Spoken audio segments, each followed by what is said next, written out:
அருமையான தேவனுடைய பிள்ளைகளை, கர்த்தர் உங்களை ஆசீர்வதித்து சுகத்தோடு பலத்தோடு கூட நடத்த தேவன் விரும்புகிறார். அதற்காகத்தான் நாங்கள் இந்த சுகமளிக்கும் செய்தியை உங்களுக்கு தொடர்ந்து நாங்கள் பகிர்ந்து கொண்டு வருகிறோம். கர்த்தர் சமீபத்திற்கும் அல்ல, தூரத்துக்கும் தேவனாக இருக்கிறார். செய்தியை கேட்டுக்கொண்டிருக்கிற ஒவ்வொரு தேவனுடைய பிள்ளைகளும் சுகத்தோடு ஆரோக்கியத்தோடு பலத்தோடு இருக்க வேண்டும் என்பதுதான் எங்களுடைய விருப்பம், கர்த்தருடைய சித்தமும் அதுமாக இருக்கிறது. நீங்கள் ஒருவரும் பலன் இல்லாதவர்களாய் போய்விடக்கூடாது. நீங்கள் உங்கள் குடும்பத்துக்கு செய்ய வேண்டிய கடமை, கர்த்தருக்கு செய்ய வேண்டிய கடமைகளை செய்து நீங்கள் இந்த பூமியிலே ஒரு நல்ல பலத்தோடு ஆரோக்கியத்தோடு வாழ வேண்டும். அதுதான் கர்த்தர் நாமத்தை மகிமைப்படுத்தும். அதற்காகத்தான் இன்றைக்கும் இந்த செய்தியை உங்களோடு பகிர்ந்து கொள்ள இருக்கிறேன். இந்த செய்திக்கு முன்பதாக கூட என்னோடு கூட இணைந்து இந்த பாடலை பாடுங்க. நம்முடைய தேவன் வழி தப்பி திரிந்த பொழுது நமக்கு நல்ல நேசராக வந்து நம்மை மீட்டெடுத்தார். இந்த உலகத்திலே தேவனை அறியாதபடி உலக காரியங்களில் நாம் திரிந்த பொழுது நம்முடைய கர்த்தர் நம்மை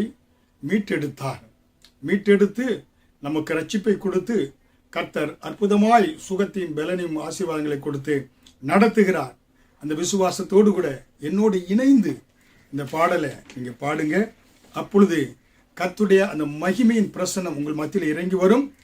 மகிமையின் பிரசன்னம் இறங்கி வருவது மட்டுமல்ல, கர்த்தர் உங்களுடைய சரீரத்தில் எந்தெந்த பகுதிகளில் என்னென்ன வியாதி இருக்கிறது, ஒருவேளை கழுத்தை திருப்ப முடியாதபடி கழுத்து வலியா, தோள்பட்டையை தூக்க முடியாதபடி தோல் வலியா, இல்லை கால்களை மடக்க முடியாதபடி கால்களில் மூட்டு வலியா, இல்லை உங்களுடைய சரீரத்தில் சர்க்கரை வியாதியா, இல்லை இரத்த அழுத்த வியாதியா, இல்லை மற்றும் இருதய அடைப்பா, எப்படிப்பட்ட வியாதியாக இருந்தாலும், நுரையீரல்களில் உங்களுக்கு ஏதாவது மூச்சு விடுவதற்கோ இல்லை மற்றும் எல்லாற்றுக்கும் மேலாக கேன்சர் வியாதியோ எதுவாக இருந்தாலும் என் தேவன் அவரை நோக்கி பாருங்க.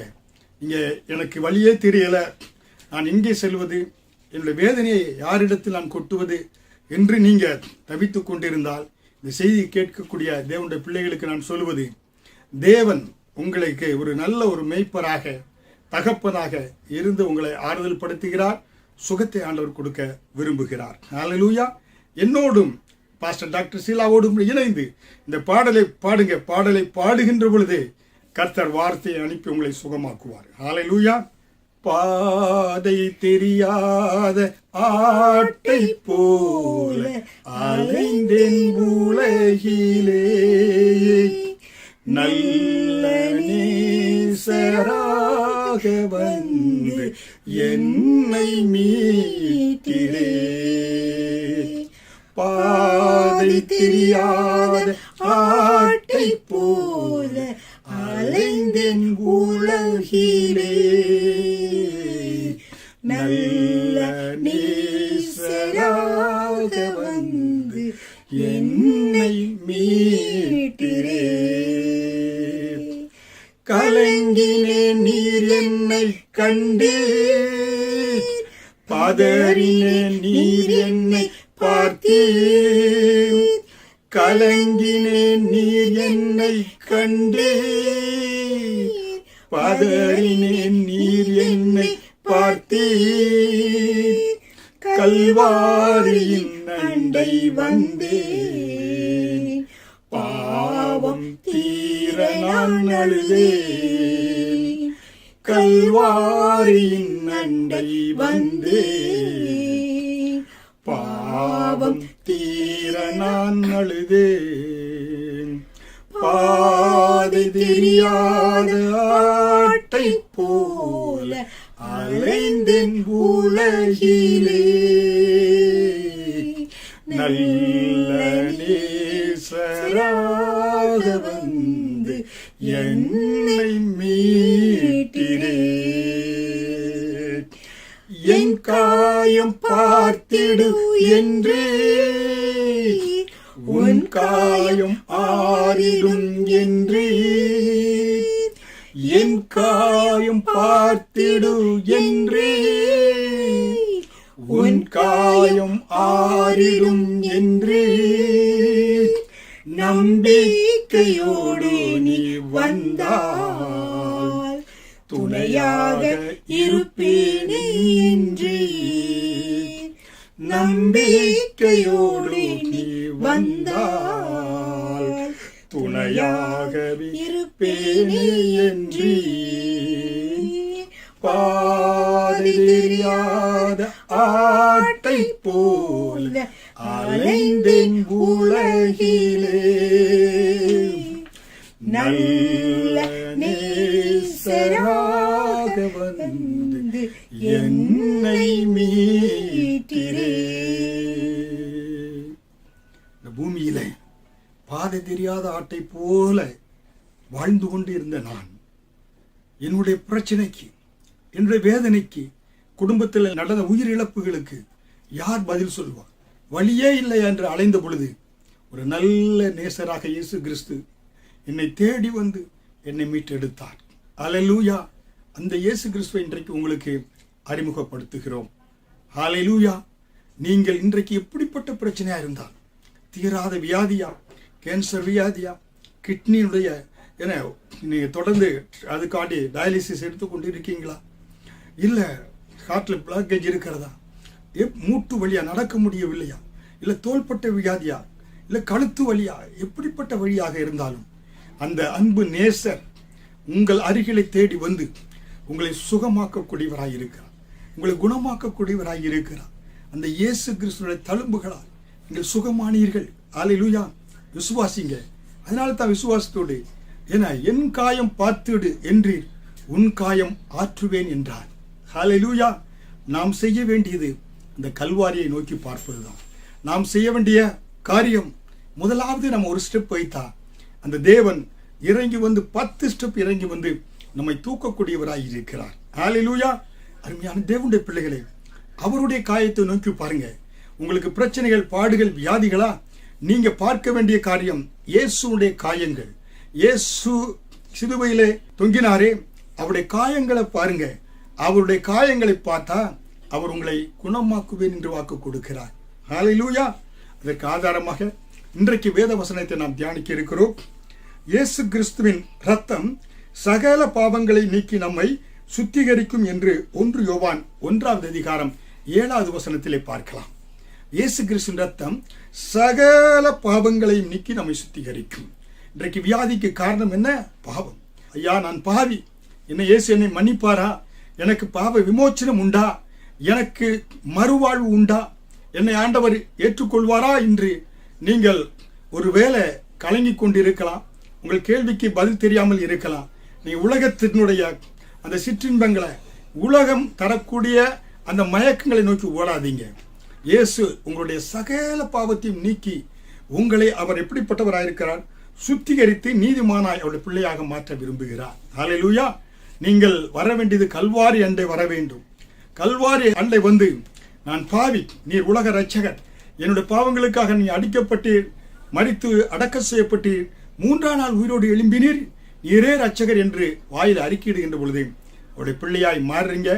கர்த்தர் உங்களுடைய காயங்களை ஆற்றக்கூடியவராக இருக்கிறார். பல ஏற்பாட்டிலே விருந்து ஒரு வசனத்தை உங்களோட வசனத்தை எரேமியா 8வது அதிகாரம் வசனம் 22 கிளையாத்திலே பிசினி தைலம் இல்லையோ, ரணவைத்திலும் அங்கே இல்லையோ, பின்ன ஏன் என் ஜனமாகிய குமாரத்தி சுஸ்தமடையாமல் போனால்? ஆண்டவர் இஸ்ரவேல் ஜனங்களை பார்த்து சொல்றாரு, கீழையாத்திலே பிசினி தைலம் இல்லையோ, ரணவைத்திலும் அங்கே இல்லையோ, பின்ன ஏன் என் ஜனமாகிய குமாரத்தி சுஸ்தமடையாமல் போனால்? ஹல்லேலூயா! இஸ்ரவேல் தேசத்தில் கிளையாத் என்று சொல்லக்கூடிய ஒரு மலை பிரதேசம் உண்டு. புரியுங்களா? அங்கே விசேஷமாக இந்த பிசினி தைலம் தரக்கூடிய ஒரு மரம் இருக்கிறது. பிசின் தரக்கூடிய அந்த மரத்தை வெட்டினாங்கனாக்கா அந்த மரத்திலிருந்து கொடுக்கக்கூடிய அந்த பிசின் தைலம் நன்றாக வாசனை வீசக்கூடியது. அது எப்படிப்பட்ட அந்த வியாதிகளையும், அநேக வியாதிகளை குணமாக்கக்கூடிய ஒரு பிசினி தைலமாக அது இருந்தது. தெய்வீக சுகத்தை கொடுக்கக்கூடிய, வியாதிகளை குணமாக்கக்கூடிய அந்த மரமாக அது இருந்தது. புரியுங்களா? அதனால்தான் பார்க்கிறோம், இன்றைக்கு நம்ம அநேக மலை பிரதேசங்களே நீங்க பார்க்கலாம். மூணார், ஊட்டி, கொடைக்கானல் பகுதிகளிலே யூக்கலிப்டஸ் மரம் வளர்ந்து இருக்கும். அந்த மரத்தில் இருந்து என்ன செய்வாங்க, தைலத்தை எடுப்பாங்க. அதை எடுத்தா அநேக சரீரத்தில் தலைவலி என வலி நிவாரணம் கொடுக்கக்கூடியதாக, அது பார்த்தீங்கன்னாக்க அது ஒரு மருந்தாக அது பயன்படக்கூடியதாக, தலைவலிக்கு நிவாரணம் கொடுக்கக்கூடிய மருந்தாக அதை பயன்படுத்துகிறார்கள். ஆனால் இந்த கிளையாத் மலையில் உள்ள அந்த பிசின் தரக்கூடிய மரத்தை பார்க்கிலும் இந்த யூக்கலிப்டஸ் மரத்தை பார்க்கிலும் கல்வாரி மரம் உங்களுடைய மரண வியாதியை நீக்கக்கூடியதாக இருக்கிறது. ஹல்லேலூயா! அருமையான தேவனுடைய பிள்ளைகளே, இன்றைக்கு நீங்க எப்படிப்பட்ட வியாதியோடு இருந்தாலும் கல்வாரியை நோக்கி பாருங்க, கல்வாரி சிலுவையை நோக்கி பாருங்க. அந்த கல்வாரி சிலுவையில சிந்திய இயேசு உங்களுடைய பாவங்கள், வியாதிகள் எல்லாவற்றையும் அவர் சுமந்து தீர்த்தார். ஹல்லேலூயா! அதுதான் மிக மிக முக்கியமாக இருக்கிறது. ஹல்லேலூயா! அருமையான தேவனுடைய பிள்ளைகளே, இதை நம்ம பழைய ஏற்பாட்டிலிருந்து எப்படியாக இஸ்ரவேல் ஜனங்கள் இந்த மரத்தினுடைய காரியங்களை பார்த்து அவர்கள் சுகத்தையும் ஆரோக்கியத்தையும் பெற்றுக்கொண்டார்கள் என்பதை உங்களுக்கு நான் பகிர்ந்து கொள்ள இருக்கிறேன். சரிங்களா? என்னாகமம் 21வது அதிகாரத்திலே இஸ்ரவேல் ஜனங்கள் வனாந்திரத்திலே வந்து கொண்டு இருக்கிறாங்க. வந்த பொழுது என்னாகமம் 21வது அதிகாரம் வசனம் 4 பார்க்கிறோம். அவர்கள் ஏதோம் தேசத்தை சுற்றி போகும்படிக்கு ஓர் என்னும் மலையை விட்டு சிவந்த சமுத்திரத்தின் வழியாய் பிரயாணம் பண்ணினார்கள். வழிய நிமித்தம் ஜனங்கள் மனம் மடிவடைந்தார்கள். பாருங்க, அவங்க மனசுல என்ன இருந்தாங்க, ஏண்டா இப்படி நடந்து வரும் ஏன் சொல்லி மனசுல மனமடிவு அடைந்தார்கள். இஸ்ரவேல் ஜனங்கள் மனமடிவு அடைந்த உடனே கர்த்தர் இவ்வளவு அற்புதங்களை செய்தாரே, அவரை ஒரு தகப்போன் தோளிலே சுமப்பது போல சுமந்து கொண்டு வராரு. தாய் என்ன ஒரு பிள்ளைக்கு ஆகாரம் ஊட்டுவது போல அனுதினம் மன்னாவை கொடுக்கிறார், தண்ணீரை கொடுக்கிறார், வெயில் தாக்காதபடி மேகஸ்தம்பத்தை கூட அனுப்புகிறார். அதே போல இரவில் குளிர் தாக்காதபடி அக்கினி ஸ்தம்பத்தை அனுப்புகிறார். அந்த காரியங்களையெல்லாம் அவர்கள் மனதில் நினைக்காதபடி மனதில் ஒரு சலிப்பு, மனம் மடிவடைந்தார்கள் என்று சொல்லி சொல்லப்பட்டிருக்கிறது வேத வசனத்தில். இஸ்ரவேல் ஜனங்கள் உடனே என்ன பண்ணாங்க பாருங்க. என்னாகும் 21:5 ஜனங்கள் தேவனுக்கும் மோசேக்கும் விரோதமாய் பேசி, நாங்கள் வனாந்திரத்திலே சாகும்படி நீங்கள் எங்களை எகிப்து தேசத்திலிருந்து வரப்பண்ணினது என்ன? இங்கே அப்பமும் இல்லை, தண்ணீரும் இல்லை. இந்த அற்பமான உணவு எங்கள் மனதுக்கு வெறுப்பாயிருக்கிறது என்றார்கள். ஹல்லேலூயா! அருமையான தேவனுடைய பிள்ளைகளே, ஒரு மனதில் சலிப்பு வருகின்ற பொழுது, ஏன்னா ஒரு மனதில் ஒரு உற்சாகம் இல்லாமல் வெறுப்பு வருகின்ற பொழுது என்ன உண்டாகிறதுனா, மற்றவர்களை சபிக்கக்கூடியவர்களாக, மற்றவர்களுக்கு விரோதமாய் பேசக்கூடியவர்களாக நீங்க மாறி விடுறீங்க. இஸ்ரவேல் ஜனங்கள் அதுதான் கர்த்தருக்கும் மோசேக்கு விரோதமாக முறுமுறுத்தார்களாம். புரியுங்களா? அவர்கள் என்ன சொன்னாங்க, நாங்க இங்க சாகும்படியா எங்களை வனாந்திரத்தை அழைத்து கொண்டு வந்தீங்கன்னு சொல்லி அவர்கள் கர்த்தருக்கும் மோசேக்கு விரோதமாக பேசினார்களாம். பேசினவுடன் என்ன காரியம் ஏற்பட்டது பாருங்க. என்னாகும் 21:6 அப்பொழுது கர்த்தர் கொள்ளிவாய் சர்ப்பங்களை ஜனங்களுக்குள் அனுப்பினார். அவைகள் ஜனங்களை கடித்ததினாலே இஸ்ரவேலுக்குள் அநேக ஜனங்கள் செத்தார்கள். பாருங்க, கர்த்தருக்கு விரோதமாக, மோசேக்கு விரோதமாக, கர்த்தருடைய ஊழியக்காரனுக்கு விரோதமாக பேசிய பொழுது என்ன நடைபெற்றது என்றால், கொள்ளிவாய் சர்ப்பத்தை கர்த்தர் அனுப்பினார். அனுப்பிய பொழுது என்ன செய்யப்பட்டது, அந்த கொள்ளிவாய் சர்ப்பம் அவர்களை கடித்ததினாலே இஸ்ரவேலிலே அநேக ஜனங்கள் செத்தார்கள். புரியுங்களா? அருமையான தேவனுடைய பிள்ளைகளே, இன்றைக்கு கர்த்தருடைய ஆசீர்வாதத்தை பெற்றுக்கொள்வதற்கு நமக்கு தடையாக இருக்கக்கூடிய காரணம் என்ன? விரோதமாய் பேசுவது, தேவனை சவிப்பது, தேவனுக்கு விரோதமாய், கர்த்தருடைய ஊழியர்களுக்கு விரோதமாய் நம்ம விரோதமான காரியங்களை நம் வாயில பேசுகின்ற பொழுது அது ஆசீர்வாதத்துக்கு தடையாக இருக்கிறது.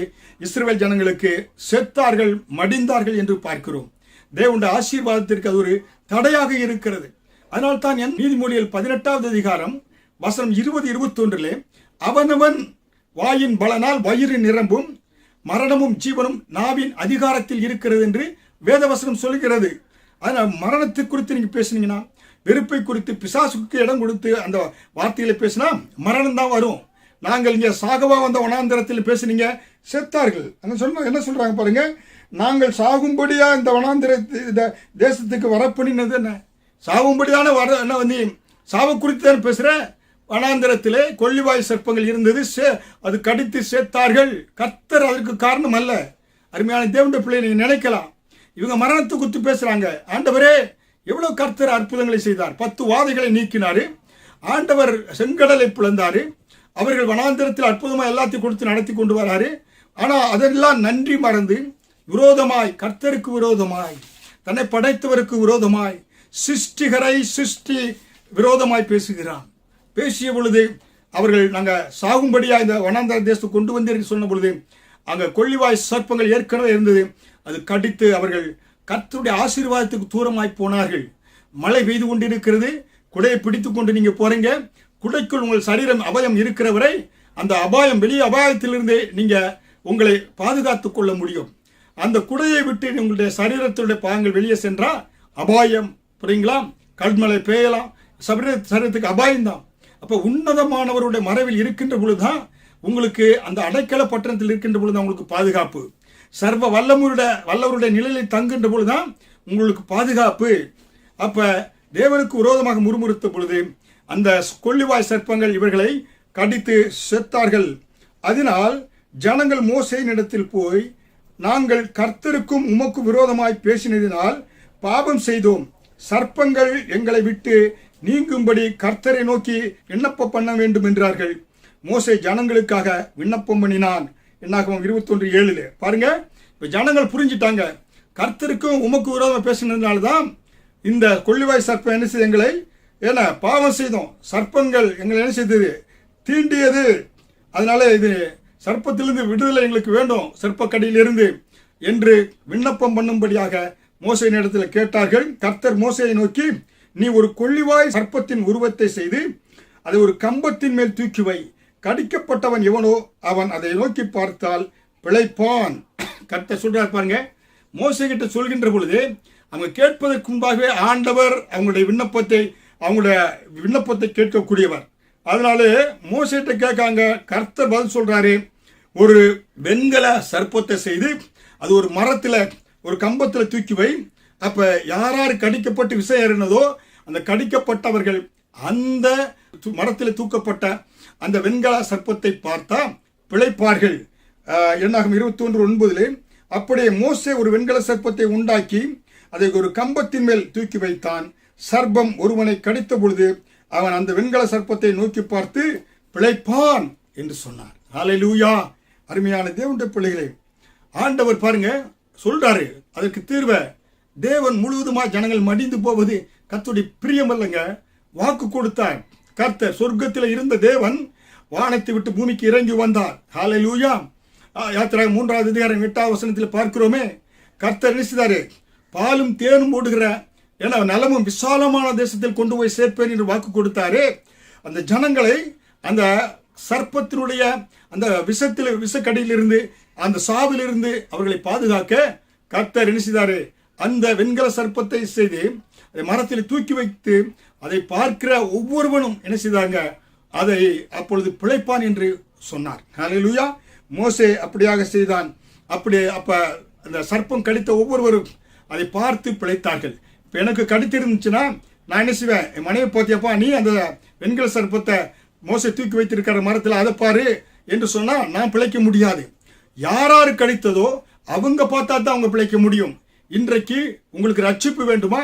நீங்க தான் ஆண்டவர் இடத்துல, ஆண்டவரே என்னை ரட்சியும், பாவங்களை மன்னியும், நீ தான் சொந்த ரட்சகர் என்பதை ஏற்றுக்கொள்கிறேன், நீ அடக்கம் செய்யப்பட்டு மரித்து அடக்கம் செய்யப்பட்டு 3ஆம் நாள் உயிரோடு எழும்பினீர் என்பதை நான் வாயில் அறிக்கையிடுகிறேன் என்று நீங்க சொன்னாதான் நீங்க ரட்சிக்கப்படுவீங்க, நீங்க பரலோகம் செல்வீங்க. உங்களுக்காக உங்க மனைவியோ தகப்பனோ தாயோ அவங்களுடைய அந்த அறிக்கை அல்ல, அவங்க பாவ மன்னிப்பு உங்களுக்காக கேட்பது அல்ல. நீங்க உங்களுக்கு சர்ப்பம் கடித்திருந்தா நீங்க நோக்கி பார்த்தா தான் நீங்க பிழைப்பீங்க. ஹல்லேலூயா. அருமையான தேவனுடைய பிள்ளைகளே, அதனால்தான் இயேசு சொன்னார், என் காயம் பார்த்திடு என்றீர், உன் காயம் ஆறிடும் என்றீர். என் காயம் பார்த்திடு என்றீர், உன் காயம் ஆறிடு என்றீர். நம்பிக்கையோடு நீ வந்தால் துணையாகவே இருப்பேனே என்றீர். நம்பிக்கையோடு நீ வந்தால் துணையாகவே இருப்பேனே என்றீர். பாதை தெரியாத ஆட்டை போல அலைந்தேன் உலகிலே, நல்ல நேசராக வந்து என்னை மீட்டிரே. இஸ்ரவேல் ஜனங்களை அன்றைக்கு கர்த்தர் அந்த கொள்ளிவாய் சர்ப்பம் தீண்டிய ஜனங்கள் அங்கே வெண்கல சர்ப்பத்தை தூக்கி நிறுத்தின, அந்த வெண்கல மரத்தில் தூக்கி நிறுத்தின அந்த வெண்கல சர்ப்பத்தை பார்த்த பொழுது அவர்கள் பிழைத்தார்கள். ஹல்லேலூயா. அருமையான தேவனுடைய பிள்ளைகளே, இன்றைக்கு உங்களுடைய வியாதியிலிருந்து குணமாக வேண்டுமா? நீங்கள் தான் கர்த்தரை நோக்கி பார்க்கணும். இயேசுவை நீங்க தான் நோக்கி பார்க்கணும். அவர்தான் உங்களுக்காக கல்வாரி சிலுவையிலே தொங்கி ரத்தத்தை சிந்தி அவர் உங்களை எல்லா சாபத்திற்கும் வியாதிக்கும் நீங்களாக்கி மீட்டெடுத்து இருக்கிறார். கலாத்தியர் 3வது அதிகாரம் வசனம் 13 சொல்லப்பட்டது போல, மரத்திலே தூக்கப்பட்டவன் எவனும் சபிக்கப்பட்டவன் என்று சொன்னபடி இயேசு நமக்காக கல்வாரி சிலுவிலே சாபமாகி ஆபிரகாமின் ஆசீர்வாதத்தை நமக்கு கொடுத்திருக்கிறார். ஹல்லேலூயா. அருமையான தேவனுடைய பிள்ளைகளே, நீங்க சாபத்தோடு வியாதியோடு வாழ்வது கர்த்தருடைய திட்டம் அல்ல. சாபம் வியாதி எல்லாம் சாத்தானுடைய திட்டமாக இருக்கிறது. ஹல்லேலூயா. அதனாலே அருமையான தேவனுடைய பிள்ளைகளை, நீங்க இன்றைக்கு நோக்கி பார்க்க வேண்டியது கல்வாரி மரத்தை. ஹல்லேலூயா. கல்வாரி சிலுவையை நோக்கி பாருங்க, நீங்க அப்பொழுது பிழைப்பீங்க. ஹல்லேலூயா. அதே போல பாருங்க, மோசே இஸ்ரவேல் ஜனங்களை எகிப்திலிருந்து அழைத்து கொண்டு வருகிறார். இஸ்ரவேல் ஜனங்களை அங்கு கர்த்தர் அற்புதங்களை செய்து 10 வாதைகளை அனுப்பி அந்த பார்வோனுடைய எல்லா தந்திரங்களுக்கெல்லாம் விடுதலையாக்கி கர்த்தர் அவர்களை வனாந்திரத்தில் அழைத்து கொண்டு வருகிறார். செங்கடல் இருக்கிறது. செங்கடலை கர்த்தர் பிளந்து அக்கறையில் அவர்கள் வந்தார்கள். வந்து அவர்கள் நடந்து வர்றாங்க. 3 நாட்கள் ஆகிறது. கொண்டு வந்த தண்ணீர் ஆகாரம் எல்லாம் தீர்ந்து விட்டது. இப்பொழுது தண்ணீர் தாகம் இஸ்ரவேல் ஜனங்களுக்கு கிட்டத்தட்ட 20-30 லட்சம் ஜனங்கள் வனாந்தரத்தில் வருகின்ற பொழுது ஜனங்கள் எங்க வர்றாங்க? மாராவிலே வந்த பொழுது வசனம் சொல்கிறது, யாத்திராகமம் 15வது அதிகாரம் வசனம் 23 அவர்கள் மாராவிலே வந்த பொழுது மாராவின் தண்ணீர் கசப்பா இருந்ததினாலே அதை குடிக்க அவர்களுக்கு கூடாது இருந்தது. அதனால் அவ்விடத்திற்கு மாரா என்று பெயரிடப்பட்டது. பாருங்க, தண்ணீரோடு தாகத்தோடு அந்த வெயில வர்றாங்க. வருகின்ற பொழுது அவங்க அவ்வளவு தாகத்தோடு இருக்கிறது. அங்க ஒரு லேக் இருக்கிறது, அங்கே ஒரு தண்ணீர் தடாகம் இருக்கிறது. அங்கே செல்கிறார்கள். அங்கே சென்று அவர்கள் தண்ணீர் குடிக்க செல்கின்ற பொழுது அந்த மாரா என்ற அந்த தடாகம், தண்ணீர் நிறைந்த தடாகம் கசப்பாக இருக்கிறது. அதனாலே ஜனங்கள் என்ன செய்தாங்க? மோசேக்கு விரோதமாய் முறுமுறுத்து என்னத்தை குடிப்போம் என்றார்கள். இப்போ ஜனங்கள் என்ன செய்றாங்க? முறுமுறுக்கிறாங்க. பாருங்களா. ஆனாலும் முறுமுறுத்த பொழுது என்ன நடைபெற்றதுன்னா, மோசே கர்த்தரை நோக்கி கூப்பிட்டான். அப்பொழுது கர்த்தர் மோசேக்கு ஒரு மரத்தை காண்பித்தார். அது அவன் தண்ணீரில் போட்டவுடனே அது மதுரமான தண்ணீராயிற்று. அவர் அங்கே அவர்களுக்கு ஒரு நியமத்தையும் ஒரு நியாயத்தையும் கட்டளையிட்டார். அங்கே அவர்களை சோதித்து பார்க்கிறோம். புரியுங்களா? கர்த்தர் அங்க வர்றாங்க. அங்க வருகின்ற பொழுது பார்த்தீங்கன்னாக்க அந்த மாரா என்ற தண்ணீர் தடாகம் கசப்பா இருந்ததினாலே கர்த்தர் மோசேயின் இடத்தில் வேண்டப்பட்ட பொழுது மோசே சொன்னார், அங்கே ஒரு மரம் இருக்கிறது, அந்த மரத்தை வெட்டி அது தண்ணீரில் போடு. அப்பொழுது அந்த கசப்பான அந்த மாராவின் கசப்பு மதுரமாக மாறும் என்று கர்த்தர் சொன்னார். ஹல்லேலூயா. அருமையான தேவனுடைய பிள்ளைகளை பாருங்க, ஒரு மரம் அங்கே வெட்டப்படுகிறது. அந்த மரத்தை வெட்டி அந்த கசப்பு என்பது வியாதியை குறிக்கிறது, சாவை குறிக்கக்கூடியதாக இருக்கிறது. சாவை குறிக்கக்கூடிய அந்த கசப்பான அந்த தண்ணீரை குடிச்சா செத்து போயிடுவாங்க. அவ்வளவு கசப்பு, மாறா என்ற கசப்பு. புரியுங்களா? அதனால தான் நகோமி சொன்னா மாறா என்று சொல்லி, அது அவருடைய வாழ்க்கையில கணவன் இறந்து போனா, பிள்ளை இறந்து போனா, கசப்பான வாழ்க்கையோடு நீங்க போய் கொண்டிருக்கிறீங்களா இன்றைக்கு? அருமையான தேவனுடைய பிள்ளைகளை, உங்களுக்காக வெட்டப்பட்ட மரம் இயேசு கிறிஸ்துவை நோக்கி பாருங்க. இந்த மரம் வெட்டப்பட்டு இந்த மரத்தை அந்த தண்ணீரிலே மாறாவு என்ற கசப்பான தண்ணீர் தடாகத்தில் போட்ட பொழுது இந்த மரம் அந்த கசப்பை உறிஞ்சி மதுரத்தை கொடுத்தது. 30 லட்சம் ஜனங்களுடைய தண்ணீருடைய தாகத்தை தீர்த்தது. ஹல்லேலூயா. மரம் என்ன செய்தது? கசப்பை, வியாதியை, மரணத்தை உறிஞ்சி மதுரத்தை கொடுத்தது, ஜீவனை கொடுத்தது, வாழ்வை கொடுத்தது, தண்ணீர் கொடுத்து அவர்கள் ஜீவன் பெற்றார்கள் என்று பார்க்கிறோம். ஹல்லேலூயா. அருமையான தேவனுடைய பிள்ளைகளே, அதற்காகத்தான் நம்முடைய வியாதிக்காக இயேசு கல்வாரி மரத்திலே தொங்கினார். இயேசு சிலுவையில அவருடைய சரீரம் வெட்டப்பட்டது. கல்வாரி மரத்தில் ஒரு சரீரம் வெட்டப்பட்டது. கல்வாரி மரத்தில் அவர் வெட்டப்பட்ட காயங்களோடு அவர் தொங்கினார். அந்த காயங்கள் தான் நம்முடைய வியாதிகளை அவர் ஏற்றுக்கொண்டார். நம்முடைய பலவீனங்களை அவர் ஏற்றுக்கொண்டார், நம்முடைய சுகவீனங்களை அவர் ஏற்றுக்கொண்டார். அவர் ஏற்றுக்கொண்டு நமக்கு சுகத்தையும் ஆரோக்கியத்தையும் பலனையும் ஜீவனையும் கொடுக்கிறார். ஹல்லேலூயா. அருமையான தேவனுடைய பிள்ளைகளே, ஒன்று நீங்க தெரிந்து கொள்ளுங்க. ஹல்லேலூயா. மரம் என்பது அதனால்தான் மரத்திலே தூக்கப்பட்ட எவனும் சபிக்கப்பட்டவன் என்று எழுதியிருக்கிறபடி பார்க்கிறோம். பாத்தீங்களா? இதில் பார்க்கிறோம் கலாத்தியர் 3:13 மரத்திலே தூக்கப்பட்ட எவனும் சபிக்கப்பட்டவன் என்று எழுதியிருக்கிறபடி கிறிஸ்து நமக்காக சாபமாகி நியாயப்பிரமாணத்தின் சாபத்திற்கு நம்மை நீங்களாக்கி மீட்டுக் கொண்டார். ஹல்லேலூயா. நியாயப்பிரமாணத்தினால் வரக்கூடிய எல்லா சாபங்களையும் கர்த்தர் நம்மை நீங்களாக்கி நம்மை ஆண்டவர் மீட்டெடுத்தார் என்று நாம் பார்க்கிறோம். ஹல்லேலூயா. இன்றைக்கு சாபத்தினால் உங்களுக்கு வியாதியா? என எந்த பிரச்சனை எப்படி வியாதி இருக்கிறதா? எல்லா வியாதியும் என நீக்கும்படிய அந்த கல்வாரி மரத்தை நோக்கி பாருங்க. 30 லட்சம் ஜனங்கள் அந்த என்ன செய்தாங்க?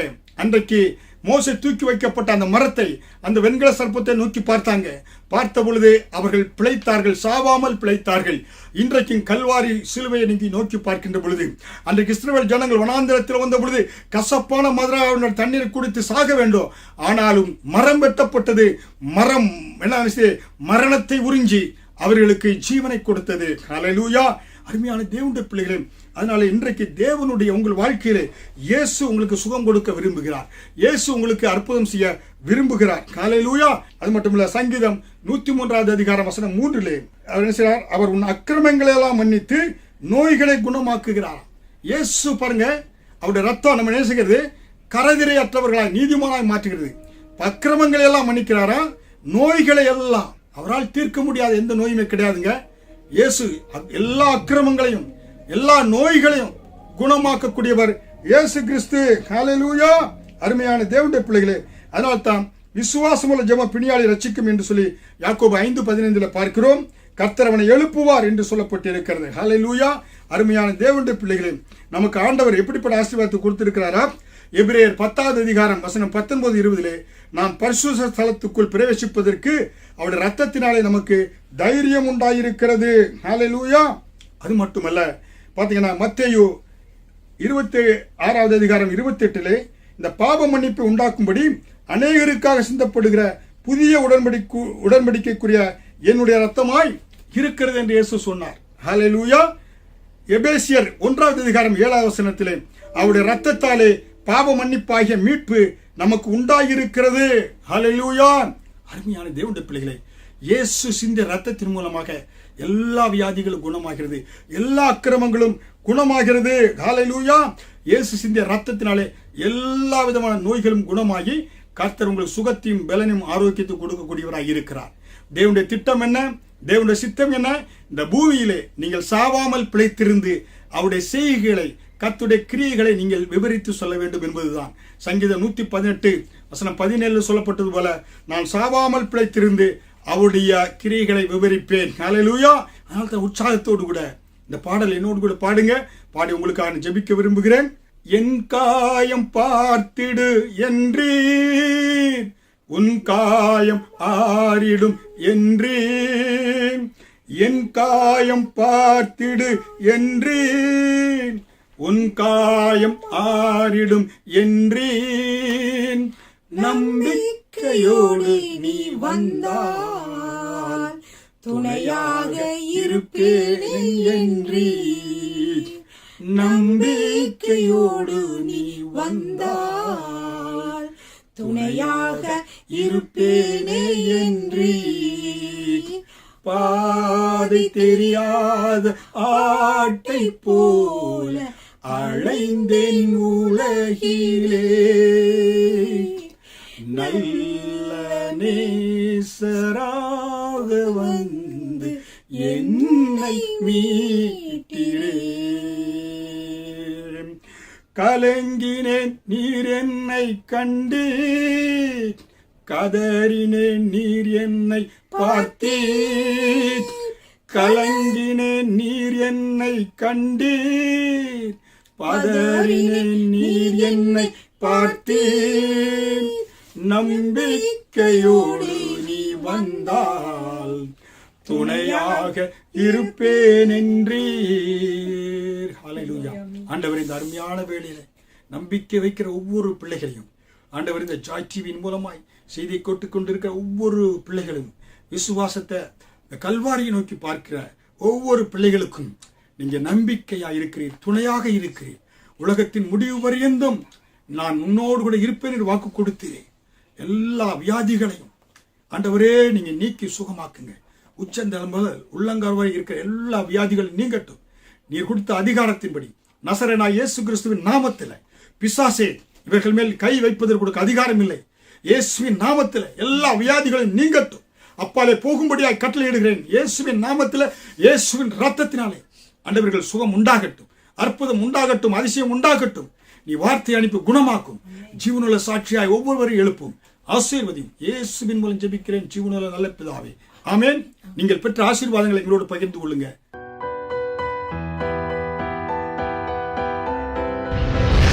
கர்த்தர் உங்களை ஆசீர்வதிப்பாராக.